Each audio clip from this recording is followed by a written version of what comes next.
क्या कभी ऐसा हो सकता है कि स्वयं मृत्यु भी किसी जीव के सामने हार मान जाए? क्या कोई ऐसा दानव भी हुआ था जिसके सामने देवताओं के अस्त्र, ऋषियों के श्राप, यहाँ तक कि काल का नियम भी बेबस हो गया था? कहा जाता है कि एक समय ऐसा आया जब तीनों लोकों में एक ही नाम सुनकर देवताओं के हृदय कांप उठते थे।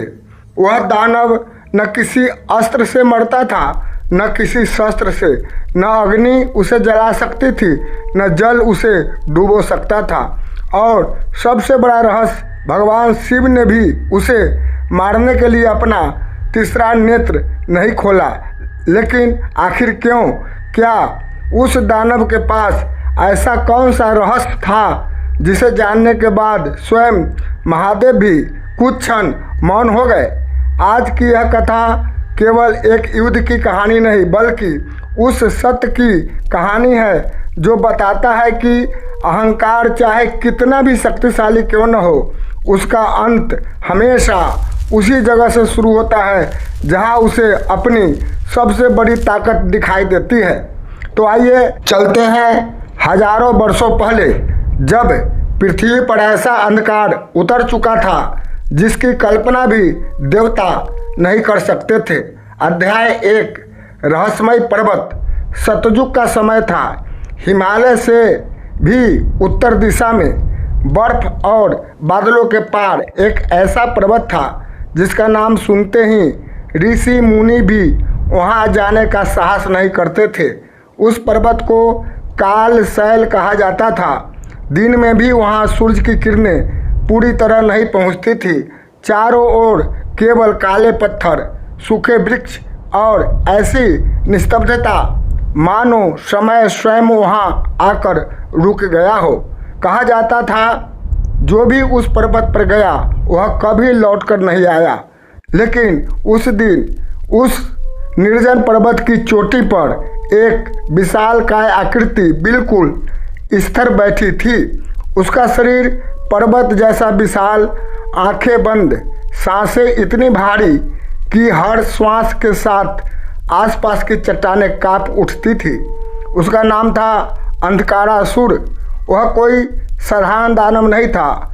उसके जन्म के समय आकाश में सूरज अचानक धुंधला पड़ गया था। ऋषियों ने तभी भविष्यवाणी कर दी थी, यदि यह दानव अपनी इच्छा पूरी करने में सफल हो गया तो एक दिन स्वयं काल का नियम टूट जाएगा। बचपन से ही अंधकारासुर के मन में केवल एक इच्छा थी, अमर होना नहीं, क्योंकि अमरता भी एक सीमा तक बंधी होती है। वह चाहता था काल पर अधिकार, यानी जिस दिन चाहे मृत्यु आए और जिस दिन चाहे मृत्यु लौट जाए, ऐसी शक्ति जिसे आज तक किसी देवता ने भी प्राप्त नहीं किया था। इसी इच्छा ने उसे काल शैल पर्वत तक पहुंचा दिया। अध्याय 2, ऐसी तपस्या जिसने प्रकृति बदल दी। अंधकारासुर ने दोनों हाथ ऊपर उठा दिए, एक पैर पर खड़ा हो गया और अपनी आंखें हमेशा के लिए बंद कर ली। पहला वर्ष बीता, फिर 100 वर्ष, फिर 1000 वर्ष। गर्मियाँ आई, उसका शरीर तपता रहा, बर्फ गिरी, वह ज्यों का त्यों खड़ा रहा। भयानक तूफानों ने उसे गिराने की कोशिश की, लेकिन वह पर्वत से भी अधिक था। धीरे धीरे उसके शरीर पर काई जम गई, बेलें लिपट गई, पंछियों ने उसके कंधों पर घोंसले बना लिए। जो लोग दूर से देखते उन्हें लगता यह कोई प्राचीन पत्थर की मूर्ति है, लेकिन उसके भीतर एक ज्वालामुखी जल रहा था। हर बीतते वर्ष के साथ उसका संकल्प और भी कठोर होता जा रहा था। उसकी तपस्या से ऐसी अग्नि निकलने लगी कि तीनों लोकों का संतुलन डगमगाने लगा। ऋषियों के यज्ञ अधूरे होने लगे, नदियों का जल गर्म होने लगा, देवलोक तक उसकी तपस्या की ऊर्जा पहुंचने लगी, देवताओं के सिंहासन कांपने लगे। अध्याय 3, देवताओं की चिंता। स्वर्गलोक में पहली बार देवराज इंद्र ने अपने सिंहासन के नीचे कंपन महसूस किया। उन्होंने तुरंत सभी देवताओं की सभा बुलाई। वहाँ अग्निदेव, वरुण देव, वायुदेव सभी उपस्थित थे, लेकिन किसी को यह समझ नहीं आ रहा था कि यह अदृश्य कंपन किस कारण हो रहा है। तभी देवर्षि नारद वहाँ प्रकट हुए। उनके चेहरे पर चिंता साफ दिखाई दे रही थी। उन्होंने गंभीर स्वर में कहा, देवराज, कालशैल पर्वत पर एक दानव ऐसी तपस्या कर रहा है जिसका परिणाम तीनों लोकों के लिए विनाशकारी हो सकता है। सभा में सन्नाटा छा गया। इंद्र ने पूछा, क्या वह अमरता मांगने वाला है? नारद ने धीरे से सिर हिलाया, नहीं, उसकी इच्छा इससे भी कहीं अधिक भयानक है। इतना सुनते ही पूरी सभा में भय फैल गया, क्योंकि देवताओं को पहली बार एहसास हुआ कि आने वाला संकट उनकी कल्पना से भी कहीं बड़ा है। लेकिन उन्हें अभी तक यह नहीं पता था कि उस दानव की तपस्या समाप्त होने में अब केवल एक ही दिन शेष था और अगले ही क्षण पूरा ब्रह्मांड बदलने वाला था। कालशैल पर्वत की चोटी, जहाँ हजारों वर्षों से एक ही स्थान पर खड़ा अंधकारासुर अपनी तपस्या में लीन था, अचानक पूरे आकाश में दिव्य प्रकाश फैल गया। बादल दो भागों में बंट गए। हजारों कमलों की सुगंध चारों ओर फैलने लगी और उसी समय दिव्य प्रकाश के मध्य सृष्टि के रचयिता भगवान ब्रह्मा अपने हंस वाहन पर प्रकट हुए।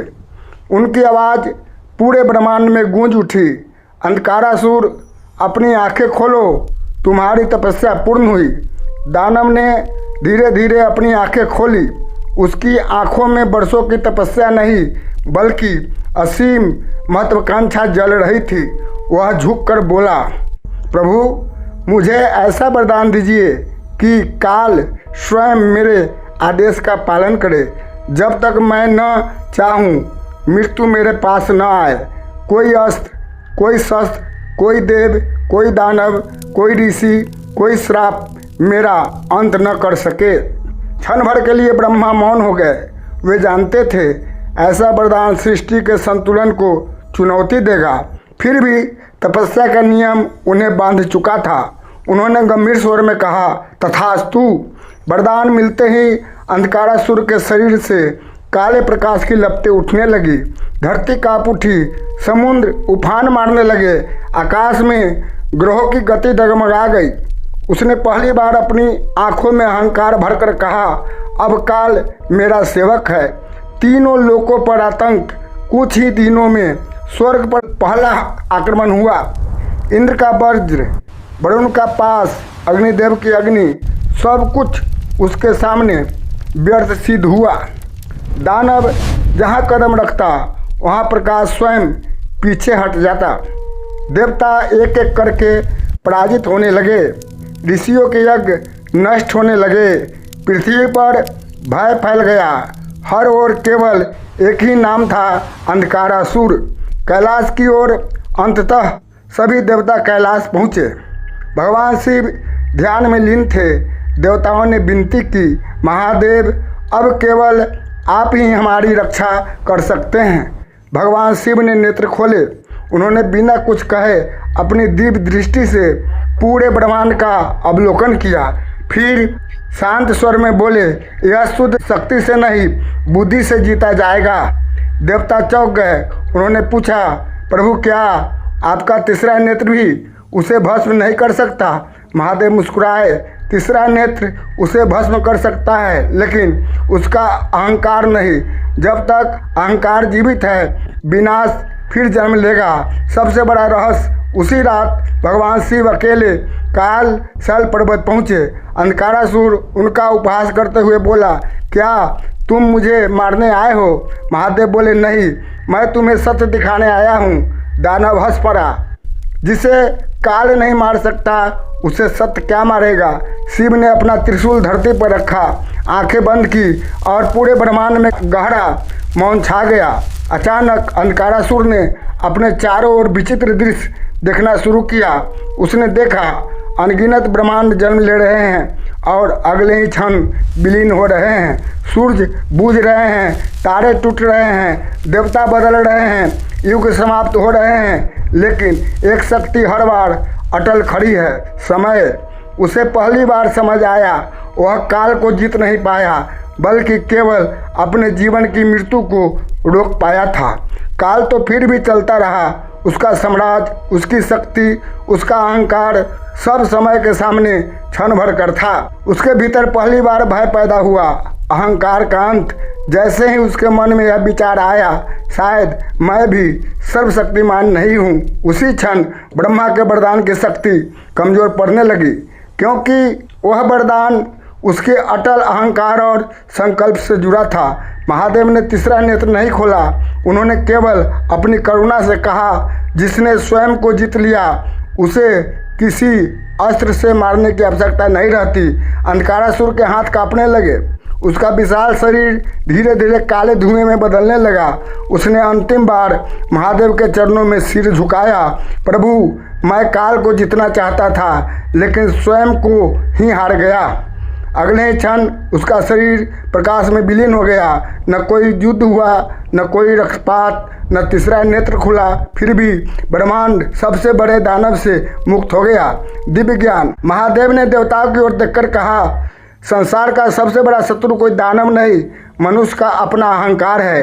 अस्त्र शरीर को जीत सकते हैं, लेकिन अहंकार को केवल ज्ञान ही पराजित करता है। देवताओं ने प्रणाम किया। तीनों लोकों में फिर से शांति लौट आई और उसी दिन से ऋषियों ने यह शिक्षा दी, जो समय से लड़ता है वह हारता है, जो समय का सम्मान करता है वही अमर हो जाता है। दोस्तों, इस कहानी का संदेश केवल पौराणिक नहीं, जीवन से जुड़ा हुआ है। कई बार हम शक्ति, धन या सफलता के अहंकार में यह भूल जाते हैं कि समय सबसे बड़ा गुरु है। जो व्यक्ति विनम्र रहता है वही अंत में सबसे ऊंचा उठता है।